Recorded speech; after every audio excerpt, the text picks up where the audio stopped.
Welcome, everybody, to our continuing series of Zoom interviews with BC provincial election candidates.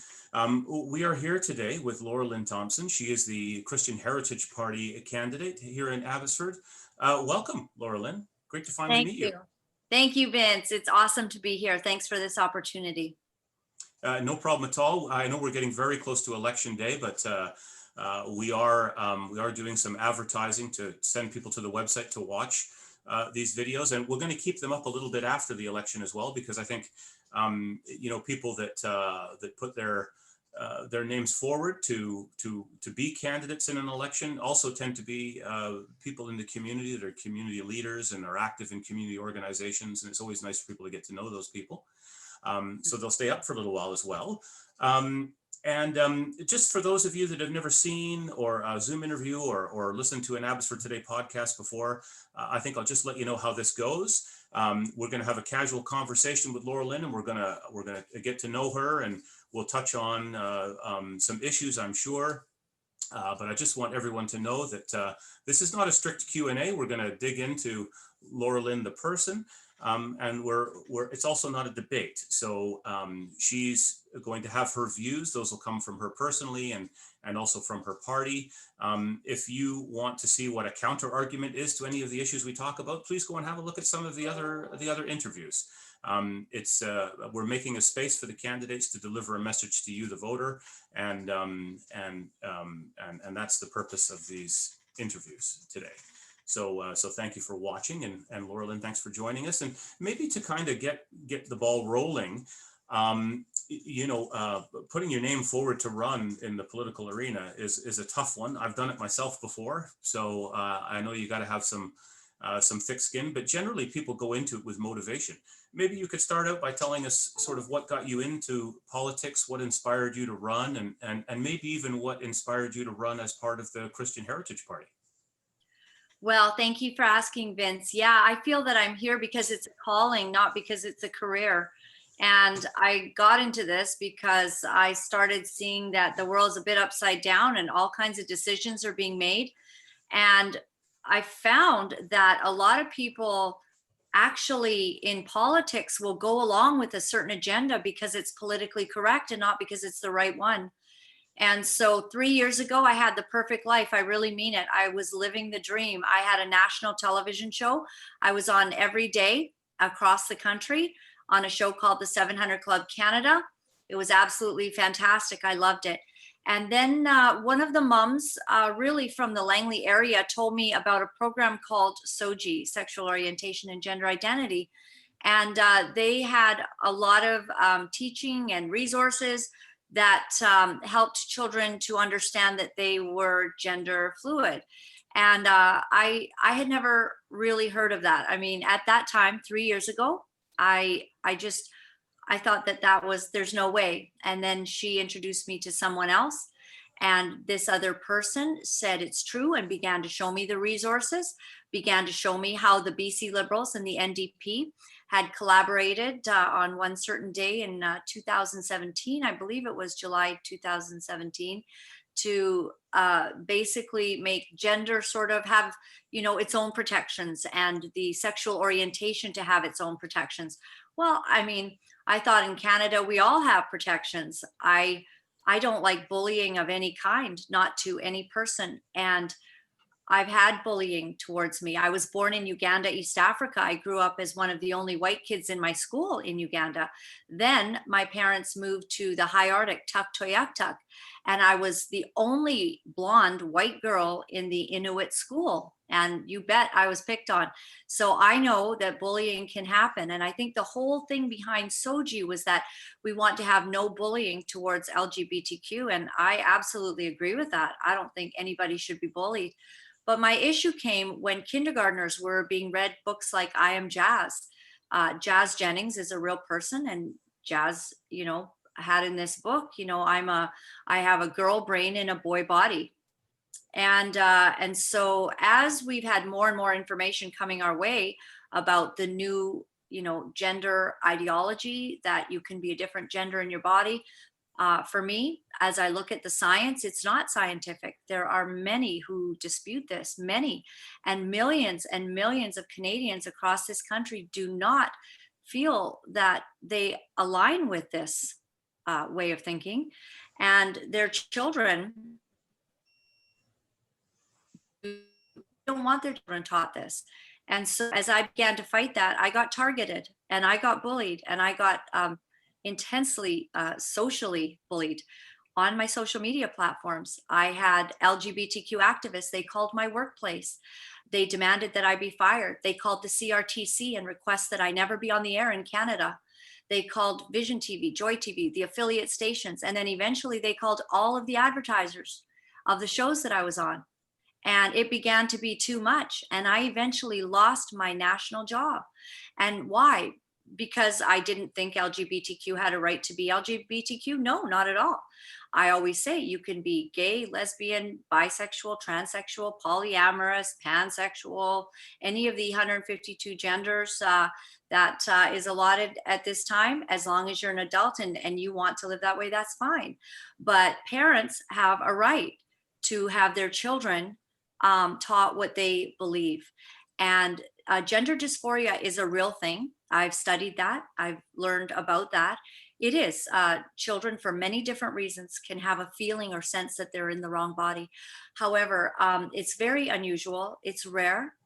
And I don't think that putting in a school curriculum that now has had millions of dollars behind it, put into a school to teach all children that they can be gender fluid with dozens and dozens and dozens of these books, I don't think that's right. That's it. That's all. And so when I began standing against that and I had all of the lashback come against me, I got a real world wake up about what it means to be politically incorrect. It's not politically correct to say that you don't ascribe to the gender ideology thing. And so that's why I ended up getting into politics. I ended up being sort of inspired by a transgendered person who said that he spent all his time going to Ottawa to lobby the politicians. And I never really put that concept into place, except that when you lobby politicians, you know, they'll do your bidding. They make the laws. They're there right in Parliament, in the legislatures. And so I began understanding that if I wanted to make change in society, where those laws get made, I had to show up. And so having lost my job, I made some really strong decisions. Me and my husband together, and I realized that that my life was not my own anymore. It was about being strong and courageous and speaking the truth. And I speak on behalf of many. I speak on behalf of millions of people in Canada. The Sikh community here in Abbotsford, they do not like the gender ideology being taught to their children. The Muslim community, Jews, all kinds of people, and even the atheists. You know, I'm with the Christian Heritage Party, but I have atheists voting for me because they just believe I'm the only one standing. So that is what brought me to politics, is that we're upside down. You know, issues also like climate change and things like that, you know, it has become sort of just a political way to move money from place to place, not necessarily that the real facts were being told. Yeah, well, it sounds like a passionate issue for you, and you know I, like you, was not born in this country. I'm from England, and my first experience in Canada, I lived in two very small towns in British Columbia where the predominant ethnic group was First Nations, and so I got to see bullying firsthand, but also got to see a very unique perspective on the way Indigenous people were treated. I mean, I'm not a young guy, so with the way Indigenous people were treated 50 years ago, as opposed to what we're attempting to how we're attempting to change our society to accommodate them today. So, and I think we could probably spend an hour talking about bullying, prejudice, and our experiences. Yes, and your point is very good. Bullying is a terrible thing, but it happens to all people. It happens to blonde people. Now, white privilege is bullied. So yeah, we're in a really difficult time, and none of it needs to be, I believe, we should judge all people on character, and we should treat one another with respect. So your points are very well taken. And bullying, it should be taught that there's never a place for bullying. And then adults should live up to that as well. Yeah, and so you're so that's an issue you brought to the table, and of course, we've been in the middle of a very unusual campaign because of COVID-19 restrictions. We really, most candidates haven't really been able to do what they've historically done, which is a lot of in-person contact. I know candidates are finding their way to meet with small groups and to connect. A lot this year has been social media and on the telephone, that kind of stuff. So in your travels and your movements around the riding, what are you hearing back from the voters? So you gave us a sense of what issues you brought to the table. Are they giving you the same feedback, or do they have a couple of things that they've been speaking to you about that might that are maybe a little different?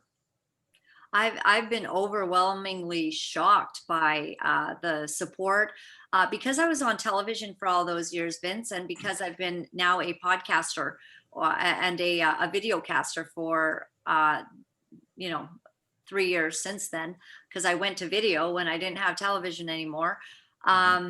A lot of people already know me, and so they know my track record. They know that I've been fighting for the children.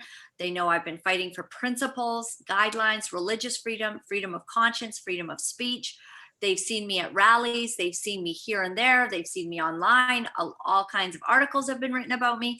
So I would say a lot of people already knew, and absolutely amazing. As I've been door knocking, people just like their faces light up, like, is it you? Is it really you standing at my door? I mean, that's how they feel because they've watched me on television or on YouTube for so long. I'm getting the most wonderful feedback. And a guy called at one of my favorite calls. He had gotten my brochure. He said that he was out, he saw my sign, and then he got home and my brochure was there. And he said, I was just going to look at it and throw it away because it says, Christian heritage. And he goes, I'm not a religious guy, so I was not going to go, give this very much thought. So he started reading my brochure, and my brochure is laid out really well compared to a lot of brochures because it has it has what we really believe. We're not coding, we're not sugarcoating, and we're not pretending to be politically correct. We're telling you the truth, what we have here. And he starts reading all of that and he goes, wow, I agree with everything that you're saying. And he said, the only thing that you haven't talked about here is gun rights, and what do you think about guns? And I said, I believe that everyone has a right to gun ownership and safe and responsible gun ownership. That should be a given in a free country. And so he loved it. And he goes, well, you got me and my wife's vote. I'm shocked, he says, and I'm going to tell my gun club. And so I was really, happy about that because I think that the term Christian Heritage Party, which has been around for 33 years, and, that could initially put people off. And so, as the leader of the BC Christian Heritage Party, I've talked to a lot of people. It's quite possible that we have a name change coming up here that would be more representative. I actually don't believe that the term Christian should be in a political party. It probably represents the true Judeo-Christian values of freedom that should be in a country, but I think it should be the Canadian Heritage Party or something like that. And it should be open so that any Sikh or Muslim, Jew, Christian, atheist, or LGBTQ for that matter would be able to join up to this. And, trans-identified Jen Smith, he's from Abbotsford South. He voted for me. He's in my riding. He's a transgender person. I have a lot of support from the LGBTQ. So I would want a party that makes it easy for people to support us. Well, speaking of inclusivity, I was doing a little bit of research the other day, and one thing that I noticed is that here in Abbotsford, and as far back as I've lived here for 25 years, and as far back as I can find, there's never been a female MLA. So what do you think about that? If you got elected, you'd be the very first female MLA. Well, I did not know that, Vince. I think that would be really fun. That'd be an honor. That's great. We've been I will lovingly say the victims of middle-aged white men for most of our political history, and that's a mea culpa because I think I fall into that category now. Right. Yeah. So, but yeah, we've never. It is an interesting thing. It's I know the joke is the middle-aged white guy, but we Right. have a population that is about close to 50% non-Caucasian. In other words, visible minorities, and we've never had a South Asian representative. We've never had a female representative. Obviously, females make up slightly more than 50% of the population. There are more of you than there are of me, and so I think that would be maybe a unique situation, is to finally have some representation by population. That would absolutely be very, very interesting. And as long as it's female and myself, then I'm real good with it. But absolutely, I guess the writing is changing as well as more people move in, and there's a lot of people of Asian descent here. Yeah, that's, I think, one of the biggest population growths in Abbotsford has been in your riding and in the South Asian community, that combination. And I think that has a lot to do with the density of farms in the riding, the kind of the mix of agriculture versus residential and other forms of industry in your riding. So are you getting any feedback from residents in terms of the economy as well? So I know there are a couple of local issues when it comes to agriculture, things like that, but I'm always quite surprised. I think I've either reported on or been part of every election for the last at least 12 or 15 years now, and the media always comes up with a list of what they think are the issues that people really care about, but then voters always seem to have something different. For example, the media really think that COVID is the big issue, when one of the big issues in Abbotsford is truck parking, for example. So has anything out there surprised you? Have you been surprised by people's issues, or are they kind of falling lockstep with what the polls and the media seem to be talking about? Well, one thing that my party naturally lends itself to opening the door to is, issues of healthcare and what we're funding and what we're not funding. And for instance, it's very upsetting that with our healthcare, if somebody has diabetes, that they don't get their insulin paid for. They don't get, if you have a disease, and I actually have lupus, something that's come out recently because I take hydroxychloroquine, that thou shalt not mention drug that Donald Trump mentioned, hydroxychloroquine. So I've been on that for 14 years. Not one doctor ever told me that it was dangerous or that I shouldn't be taking it. And it has never caused me harm. It's always been that it was the safest. It was like a miracle drug for lupus, and it has been. And so I have talked about that. But the fact that, we in provinces in all of Canada are funding gender sex transformation surgeries. Well, that is not a known fact. Like, why does no one talk about that? Well, because it's politically incorrect. So when I have been actually campaigning on my flyer, it actually says defund gender reassignment surgeries. Well, people, they just stop. Well, they read it or I talk about it, and then at the door, they look up for the first time. They look at me because guess what?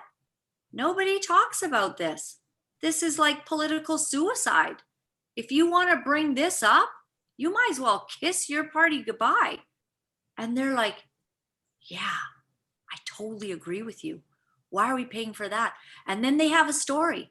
my uncle had to wait this long for something that happened. He died in the process of waiting. My aunt couldn't get this kind of care. My son has had this problem and that problem, and these things aren't covered. And so our medical care system is just such a disaster. And, pharmacy rates are out of control. Like big pharma is a big deal. And I think it's when I start talking about the fact that right here in BC, a doctor has bragged about transitioning children, 500 of them in the Ministry of Children and Families, foster children, 500. He's bragged about it. And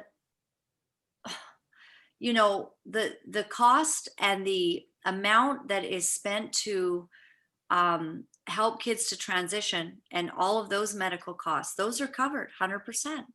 But if your child has, a disease or something like that, certain things are not covered. This is a big problem. Nobody's talking about this. So when I bring it up, and believe me, Vince, nobody else will bring it up. But when I bring it up, because we have a very bold and courageous party looking at the real dollars and cents where everything's going, then people go, yeah, I really agree with that. I've literally had people right at the door say, I was going to vote for this other, but you're right. I'm voting for you. Thank you for talking about it. Like, if this ever comes up at my work in the lunchroom, oh, you just get shut down and you get, told to shut up and you're a bigot and you're a some kind of phobe. And you're talking about it, awesome. You talk about it, we won't, but we'll vote for you. And so those are some of the surprising things. You're not going to find any BC Liberal or NDP talking about this because they brought in all of this stuff. They have allowed it. They have allowed an illogical, it's not right that people don't know what is being covered and not covered, and that it's for things that basically, like, who put in all this stuff? Well, the BC Liberals, the NDP, and the Greens. I mean, these are people that have made decisions for decades that people don't know about. So it's time for a new and a fresh party, and that's what we're talking about. And other things like conscience rights are very important to people at the door. They don't want to be told what they think or what they can say. Freedom of speech, we don't even have really freedom of speech enshrined in our Charter of Rights and Freedoms. It really isn't there, but we take it as a for granted. And we have some things coming down that are very concerning. So we talk about all of that stuff. Yeah, well, I think I am sure that there are BC Liberal and NDP candidates out there that would take up the opportunity to debate you on some of those points. Yeah. But I will say that I'd like to extend your comments by saying that I do find it strange, some of the things that we fund. And we're in 2020 and we're finally having a conversation about free contraceptives and free feminine hygiene menstruation products.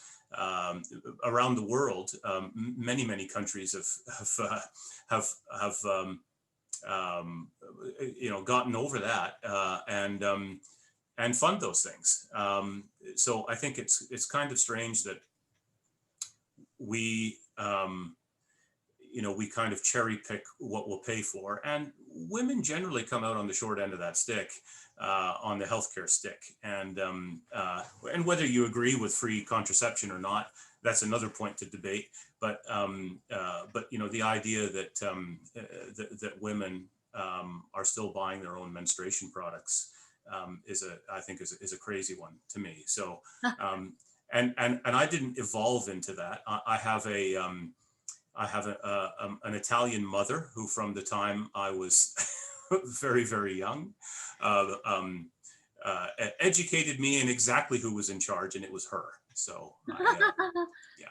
Well, to your point, Vince, I suppose, I've been paying for my products my whole life. If the government wanted to pay for my products, okay, I think that'd be all right. As far as contraception, I think, when you have sex, you could end up with a baby. So that's an important thing to be very protective of. And we want our young people to be protected because they're doing all kinds of things that they shouldn't. Many years ago, in my mother's generation, it was very typical to be a virgin until you were married. Well, that is not going to happen. We're sexualizing kids, we're sexualizing children, we're talking to them about all kinds of unbelievable things, including in schools. That's what they're talking about. And that's in grades like grade 5. And so when information begins to come to you from parents about what we're doing, we understand how we have such an over sexualized world that I guess we got to make sure that the contraception's out there. I think I'm good with that. Abortion should not be a contraception. If you want to take a pill to prevent the egg and the sperm from meeting and that there's no child, I'm fine with that. But I believe that life is special. I believe that every single person that is formed in a mother's womb, that child then should have opportunity to live. And there are a lot of people waiting to adopt. There are a lot of people that would gladly take this child in. I believe that life is special, that we were created in the image of God, and that when we cut off a baby in the womb and we give free, abortions, that we are doing a disservice to humanity, and we are not caring for our most vulnerable. And a society that does not care for its most vulnerable becomes more and more wicked. And I think we see that. There's a lot more violence now. There's a lot more crime. There's a lot more lack of empathy going on in our society. And it starts really from not caring from those youngest members. And I know that's controversial, Vince, but I am pro-life. When you see how formed a baby is at 20 weeks, and you can abort that baby and it's fully looks like a baby. And in fact, some people have lived being born early at 20 weeks, and we abort a baby. We abort in Canada, we abort babies all the way to day of birth, coming down the birth canal. Until that baby's born, you can abort the baby. And it happens very, very few times, to be fair, that would happen, a late term abortion, but it does happen. It does happen. And so I think we should respect life. Well, one thing I do know for sure, absolutely for sure, is that if we left birth control up to men, we'd be overpopulated in about 2 weeks. Right. So, okay, we'll agree. Well, whatever, for those of you listening out there, whatever your stance is on contraception and abortion, do not leave it up to men, whatever you do. Okay. All the politicians that might be watching this, please don't leave it up to men. We're idiots. We won't look after it. And I know a lot of men. We're all stupid. I apologize for my gender on a regular basis. Right. We shouldn't be in charge of anything. That's why I took the time to look up and see if we'd had a female MLA before, because right. I think we're overdue for some changes. Interesting. Yes, absolutely. Yeah, in that way. So speaking of, kind of going back to, we're very close to Election Day here. Going back to that for a moment and talking about some of the practicalities of people voting out there. It looks like we've got something on the range of about 40% or maybe even higher, the number of people that have either voted by mail-in ballot or have voted by advanced polling, which means we won't know pretty much who the winner is on voting day. We might have to wait weeks. What's your view on that? Do you think that's going to change voting forever? Are we going to have mail-in ballots? What do you think about that? And do you think campaigns have changed forever, or do you think it'll go back to the way it was if and when COVID is a thing of the past? Yeah, I do think absolutely. I do think that that you're right, that COVID-19 has changed voting and our lives forever. We do a lot more video conferencing. A lot more people are working from home, and that might never change. That actually could be a benefit because you don't have to pay for as much office space if you can utilize people working at home. You might need measures and safeguards on how to make sure they're working and not eating bonbons, watching, soap operas while they're saying that they're working. I don't know. Employers will have to figure that out. But for voting, yeah. So, as long as it's safe, as long as, that you can limit any amount of tampering that can happen, I think that it's fine. I know that there's election problems. There's voting fraud that happens. I believe that. Even federally, when Maxime Bernier, he lost the leadership of the Conservative Party of Canada. So that was just right within just their own party. But there was a lot of votes cast. There was thousands of votes cast more than were on the voters list. So there are ways to do terrible things and, mess with things. But, we have a sort of a new world situation happening, and we're going to have to deal with it. And I'm okay as long as it's fair. I don't know exactly how that works. I mean, who's going to be declared a winner tomorrow? I guess it's if there's quite a majority ahead, right? You're declared the winner, right? Yeah, the way that it actually works normally is the media declare a winner on election day, but Elections BC actually normally takes those 2 weeks. They do wait until every mail-in ballot and every advanced poll is counted. But the media will actually declare a winner, and usually mathematically that's pretty true.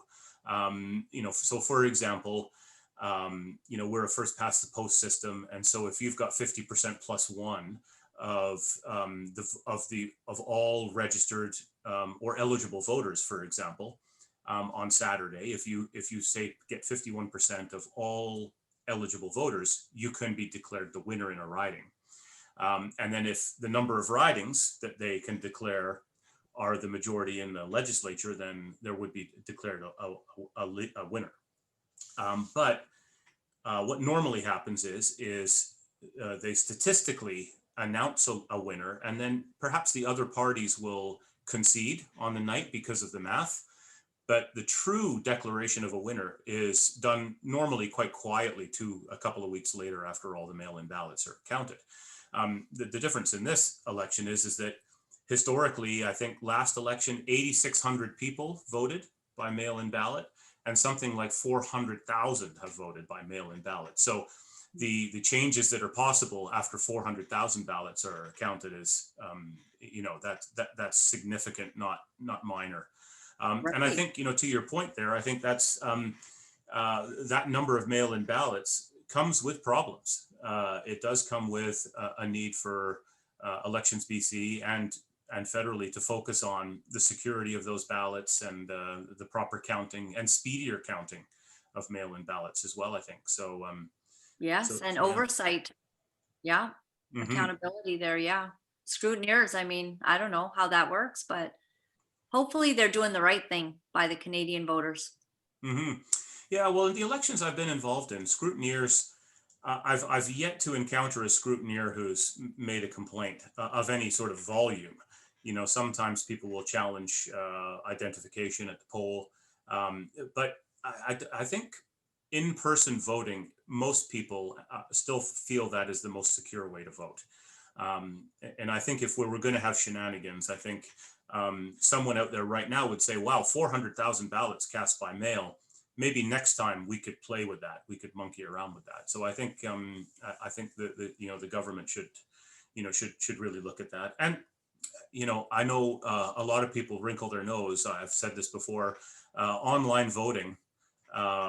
That's what I actually happen to. I'm a computer nerd. I'm a geek, and I'm a software developer, and it's far more secure to have somebody vote online than it is to have somebody vote by mail.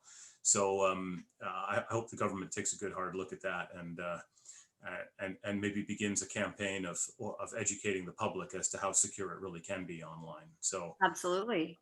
Yeah. I Very think good if the point. public knew what goes on online right now, how much of their information is transferred around online right now, a vote would feel very insignificant compared to Right. some of the data that moves around. Oh, it's terrifying. You never know. Like you just mentioned out loud, hey, I'd like to go, visit the Poconos someday. And then all of a sudden, the next time you go on Facebook, the Poconos, is coming up as, as an ad. And so I think I think being listened to all the time, it's freaking out. I don't like that. Issues of security and personal privacy are a growing concern now in our digital age. And vaccinations never being mandatory, and this whole digital thing that they want to do with, trying to make sure that you're, COVID safe in a world where, COVID-19, it's 99.76% recovery right now. This is a virus that has affected those, especially over 80. And this is where we've lost the most people. And so, in a time when they're saying, oh, there's more and more cases, yeah, but there's more and more testing. The testing is huge percentage more. And yes, we're getting more cases, but a lot of those are asymptomatic. Um, you know, a lot of those have little to no signs at all. And it's not the virus that we thought it was going to be. And now we have got a frightened world, and it's very alarming to me what they are, the sort of the step down and stamp down on our civil liberties over the COVID-19. It's not fair, it's not right, and they're beginning to act as if, well, because of COVID-19 we can do this to you, we can do that. Very alarming to me. MPP Randy Hillier in Ontario was pointing out to the government what some of our MLAs should be pointing out. So in Ontario, they're MPPs. Here, they're called MLAs. And there's quarantine and isolation camps being set up in every province. This is on government documentation. Randy Hillier brings it up, and basically he's given some, pansy answer and then shut down about it. What if we can't travel because we don't have the COVID-19 vaccination? I'm saying there are signs that certain things are beginning to be implemented, and I don't think that's fair. We have people across the world saying we can't even call this a pandemic anymore. It didn't turn out to be what we thought it would be. It didn't turn that way. It is not a pandemic. We have regular numbers for what a regular flu season might have, reaped on a population. But we have more suicides. We have more other health issues that have caused death because of the lockdowns. So these are other issues I'm speaking very boldly about as well, Vince. I have to admit to you that I'm of two minds on it. And for those of you listening, if you haven't received a copy of our print edition that came out this week, it should be in your mailbox. And if you didn't get one in your mailbox, drop us an email at abbotsfordtoday.ca and we'll get you one. But in there, I talk about seniors care and how our COVID lockdown might have done more harm than good in keeping families away from their loved ones. And families are an integral part of their care. Family members called essential visitors, provide them with feeding services and give them their medications and give them social time. And when we took that away, they were left with understaffed facilities, staff that could go home and go to Costco and not care about their exposure, whereas family members may very well have been more careful with their exposure to COVID. So on the one hand, I think there's a huge debate that we should have about the restrictions around COVID. But I am torn, and I'll tell you why. And I think it's an interesting point to just pick up in the conversation here, because I think we didn't reach pandemic levels because some very many countries did take the precautions, and I think Canada being one of them, the whole bending of the curve. And I'll give you a real world example. So in Canada, we've got about 35 million population, and you know, we've had hundreds of thousands of infections, and we've had, I can't remember what the rate of fatalities is. It's something about 2,000, it's more than 1,000, maybe it's 2,000. But compare that to Taiwan, a population of 24 million. They instantly adopted mask wearing, they mandated it, and they've had 7 deaths. And so I contextualize that in my own life because my father has lung cancer right now. He's 84, and I don't go anywhere without a mask on. Because I'm part of his care. He's still at home, and I'm part of his care. So on the one hand, I have some probably very similar convictions to you that the lockdown could have been managed much differently, and still kept the impact on our healthcare system low. But I also think that if COVID, and I've made this analogy before, if Ebola was as infectious as COVID, all of the people that don't want to wear a mask would already be dead. So the fact that we can have a debate, I think there's a lot of parallels there. We can have a debate about mask wearing because the fatality rate is so low. One day, Mother Nature, I think, is going to right her own ship, and we will have a COVID level infectious rate, but with something really quite deadly, like Spanish flu again or Ebola, and there'll be no time for debating on whether to wear a mask because the people that don't just simply won't be around.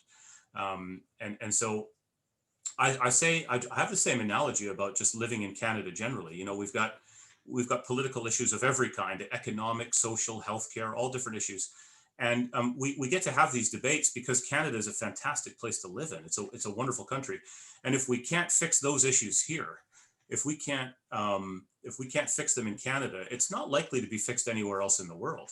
You know, as a progressive, democratic, open-minded country, while we don't agree with all of our neighbors, we get to have a discussion in Canada that Americans would love to have. They don't get to do that, and 75% of the world, they don't even have a free press. So I think it is quite interesting, and I look forward to the day as a journalist where COVID is in a place where we can look back and have a really good debate on where the government kind of let us down and maybe did more harm than good during this lockdown, both economically for our seniors and in healthcare in general, for people, you know, as you mentioned, that are not getting mental health services, and so they're committing suicide, are waiting for their operations because the operating rooms have been closed for months because of, you know, wanting to keep the hospitals empty. So I think there's a tremendous about to go over, and I hope we get a chance to do that before that very infectious and deadly disease hits us at some point in the future. So Right. Well, yeah. I think that you've made good points. A couple things I would say are very interesting is how Sweden's handled it, and that they're doing very well, and they haven't put in the measures that we did. Also, doctors have just come out. YouTube keeps taking down their videos. They're the frontline doctors. They came out with a second video about 5 days ago. It's been removed. These are real doctors who have studied it, and they are basically saying that masks will not work. Like, the virus is too small. It's 1/1000th of one of my hairs, one of your hairs. It's 1/1000th, and it goes through the mask. And there's also data now saying that the people that have been infected were wearing masks, extensive mask wearers being infected. So there's a problem there. But the other very interesting thing that not very many people know, but I do because I was born in Uganda, East Africa. In Uganda, they have had like literally like 2 digits in millions of people who died of COVID. Why? They're all on hydroxychloroquine for the most part. This drug that has become politically politicized because Donald Trump says it was, that it works. Lots of doctors absolutely standing by it. It does not cause heart arrhythmias in barely anyone. It's a very, very unique circumstance, but because it's an anti-malaria drug, they're taking it in Uganda. In places like that, they have next to no deaths It's absolutely staggering. And so, I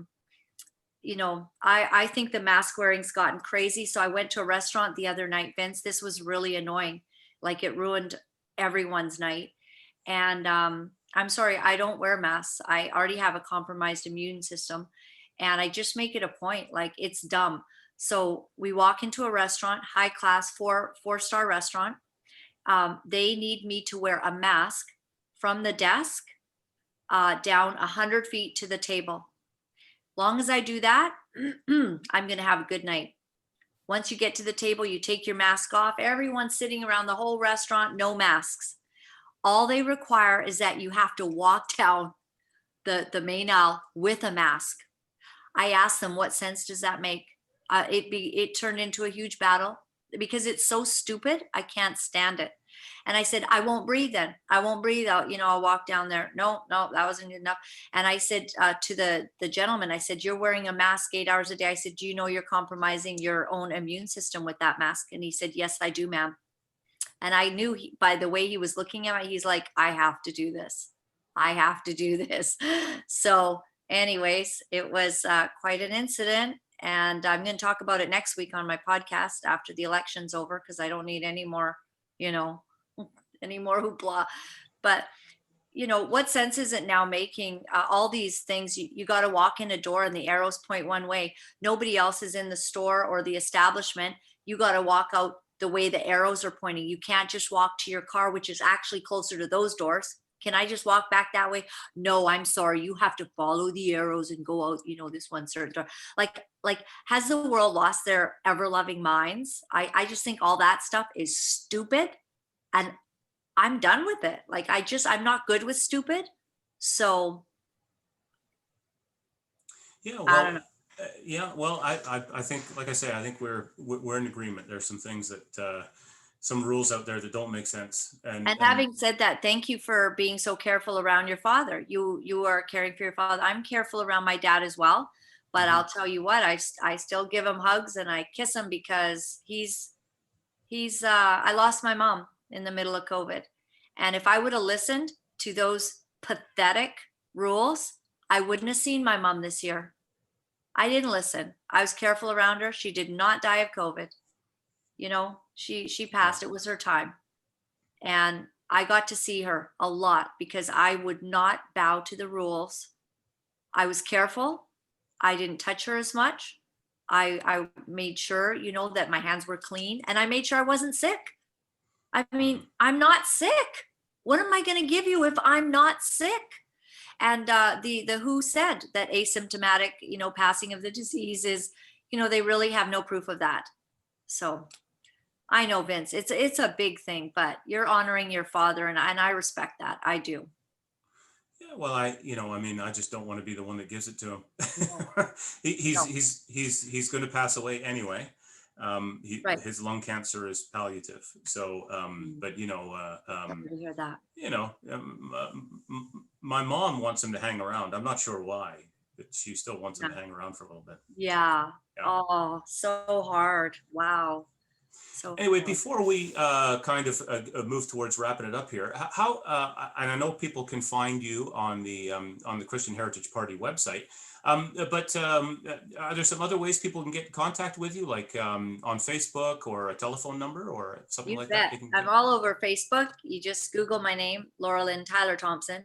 Laura-Lynn Tyler, it was too big to get on the sign over here. So we just went with Laura-Lynn Thompson.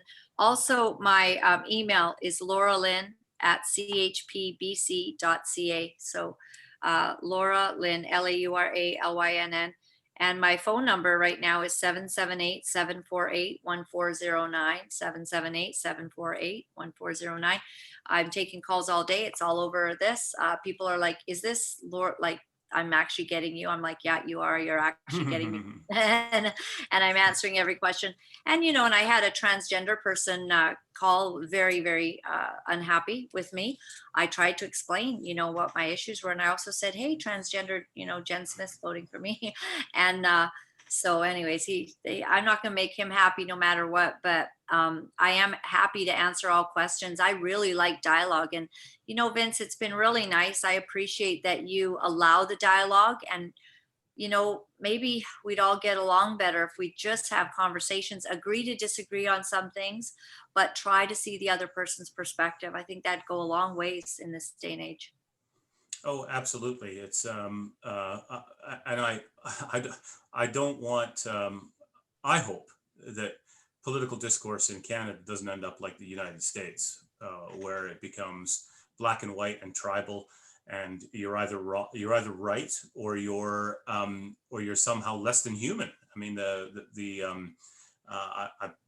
I love debating. I think it is what makes a democracy strong, is 100%. holding people to account for their opinion and talking it out. So I think that's how families get along best, is when they talk it out. And if we did it at the political level, I think we're all the better for it. So yeah. So with that in mind, people go and vote, and yes, Google Laura-Lynn. She's in the Abbotsford South riding. Polls are open on October 24th from 8 to 8. At the time of recording this video, advanced polling has ended. If you ask for a mail-in ballot and you haven't mailed it, don't mail it. It won't get counted. Instead, take it to a polling place and you can just drop it off. If you don't want to go to a polling place, you can go to an Elections BC office and drop it off. And to find them, they're at electionsbc.ca. If you've never voted before and you want to go and vote, you can go to a polling station, your local polling station, register and vote all in one action. So please go and do that. And again, if you don't know where your polling place is, electionsbc.ca, you can put in your postal code and it'll tell you exactly where to go and vote. So please do that. Thank you, Laura-Lynn, for joining us. And good luck on voting day. And maybe we'll get a chance to talk again after the election's over. I really appreciate it, Vince, and I'd love to talk to you again. It's been a real pleasure. I've really enjoyed it. Thank you very much.